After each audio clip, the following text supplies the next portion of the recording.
Oh no. This is an homage.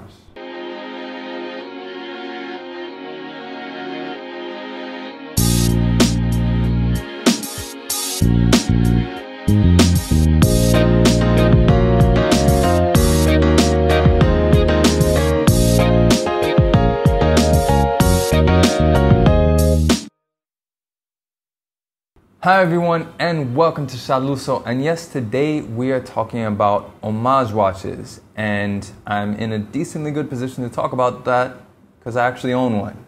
This is my Steinhart Ocean 1 GMT. It is a homage of the Rolex 16710 Coke. I bought it about 2 years ago and it was the third watch I bought since I started collecting. And today I'm pretty much going to be going over how my perspective has changed since buying it. Obviously, when I bought it, I was perfectly in favor of homage watches.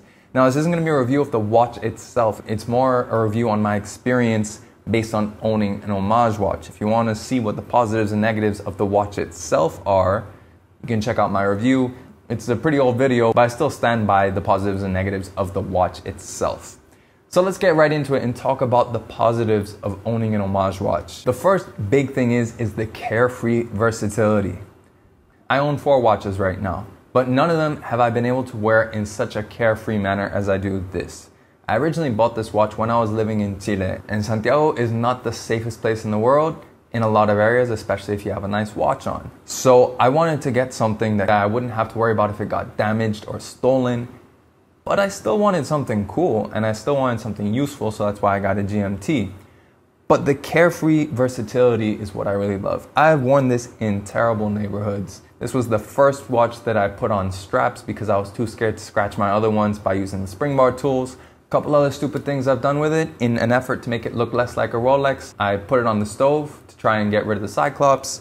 I tried removing the bezel with a knife so I could try and fix the clicking. Neither of those worked, but again, those are little experiments I wouldn't have done with other watches for fear of how much it would cost to fix them. And that's something I've really appreciated about owning this, and I wouldn't be able to do that if this was, for example, the original 16710 Coke, which right now sells for about 10,000 US. This cost me like $500-600 US. The second good thing about this is I got the vintage look without the maintenance cost. I have yet to service this. It's an ETA 2893, so it's not going to cost very much to service even when I do. And more importantly, I don't have to worry about what it's going to cost to service a vintage Rolex. The 16710 ran from about the 80s up until the mid-2000s. Some of these can actually be vintage, and the ones that would have fallen into my price range definitely would have been falling into that category, you know, being over 25 years old. With this, you don't have to worry about any of that sort of downstream maintenance cost of a vintage watch. Granted, Rolexes are very well built, but inherently the older a watch is, the older a movement is, discontinued movements, all of that adds to the maintenance cost, and I didn't have to worry about that at all. I managed to buy this brand new, didn't have to worry about had it been serviced in the past, all of that, it's carefree. And then the last advantage, and probably for me, the biggest benefit I've gotten out of owning a watch like this, is I got to try before I buy it. If I wanted to get the actual 16710, I would have had to sell my Omega, not have bought my Tudor, not have bought my Cartier, and probably waited another 1 or 2 years. Now I'm capable of doing something like that. I don't mind waiting for my watches. But if all that time had passed and I got it and it didn't feel that special, it didn't feel that cool, then I would have lost 2 solid years of collecting. Whereas with this, I was able to try it out. Do I even like the look of it? Do I even like the function of it? I've learned a lot from owning this watch. I'm not going to be getting a 16710. Still a great watch, but I've just discovered so many other watches that I like more and that I would want to own more. So I've been able to sort of have this opportunity to try it and see whether I like that look, that feel, the use of the complication, even though it works differently to that of a 16710. Without having to waste all that time. The money was never really a concern. It was the time to get said money. So in that, I've been able to really have a big advantage. You know, a lot of times when you buy a pre-owned watch, maybe you'll get a 1-week grace period, 30-day grace period at most, to sort of try it. But let's face it, owning watches is very different. Owning it a day, a week, a month, or in this case, 2 years. I'm pretty certain that I don't want a 16710 now. And this has been able to give me that. So that's a huge positive. However, not everything is positive, and we need to talk about the negatives too. First off is you do notice the cost savings. Homage watches are nearly always cheaper than the original. And you can notice that, especially when you own them for a little while. In this case, for example, this is a GMT with a 120 click bezel that's unidirectional. The movement, this isn't really what's known as a true GMT. It doesn't have a jumping hour hand. Instead, it has the 24-hour hand that's linked to the date. It's not how a GMT is really supposed to be. And a lot of times, even after owning it for 2 years, I've accidentally changed the date, had to fix that, and then fix the GMT hand, or vice versa. Those sorts of things, while very little details, you notice the cost cutting. And that's not something that feels good, especially when you have something that looks like it's more expensive, but doesn't feel it. It's kind of the opposite of what I was talking about with third-party movements in something like a New Glow, where that still looks and feels expensive, but when you get it pre-owned, it can have cheaper maintenance costs. But you can check that video out if you want to see more of what I was talking about there. The second negative is just knowing it's an Homage. Even though I'm someone who bought this watch and who generally doesn't mind the idea or the notion of buying it, especially if you buy it for the right reasons, especially if you're not buying it to make people think you have a more expensive watch, but you still know that it's not quite the real thing. It's not a fake, but it's, you know, that sort of gray area sometimes can sort of eat in the back of your mind. And for me at least, I personally don't like knowing that there's a better watch, a more original watch out there that looks the same as this, and that's not the one that I have.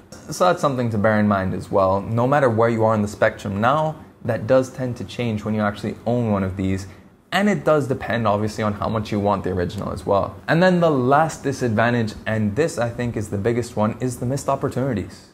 And I mean that in that, had I not spent the money on this, had I spent a little bit more time waiting, you know, up to my budget, let's say this I think was about 700 US. It was about 500 euros, I'm not sure what the exchange is.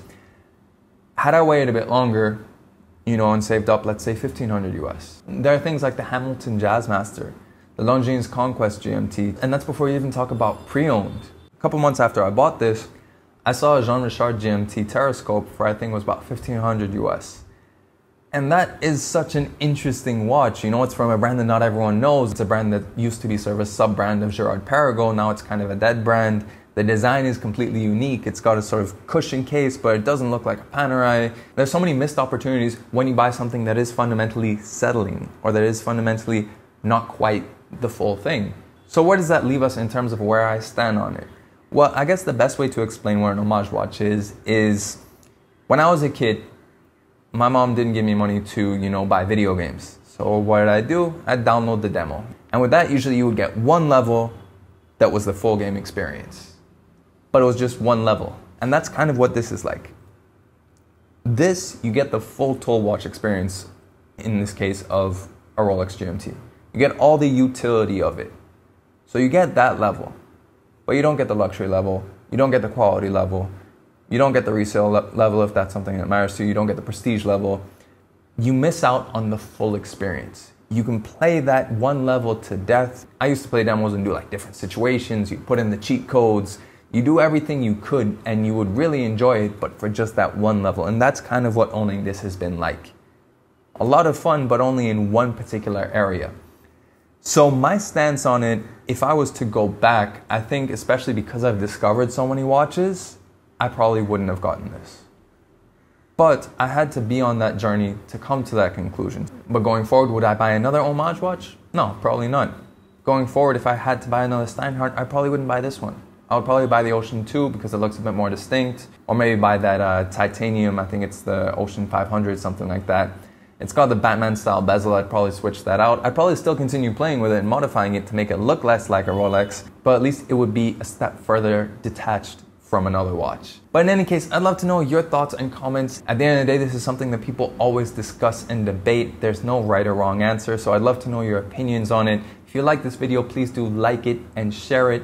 And of course, if you want to see more pictures of this watch and the infographics that I use, you can follow me on Instagram at Shaluso. And if you want to keep seeing new watch videos, make sure you subscribe to the channel and hit that notification bell as well. In any case, thanks for watching this video, and we'll catch you on the next one.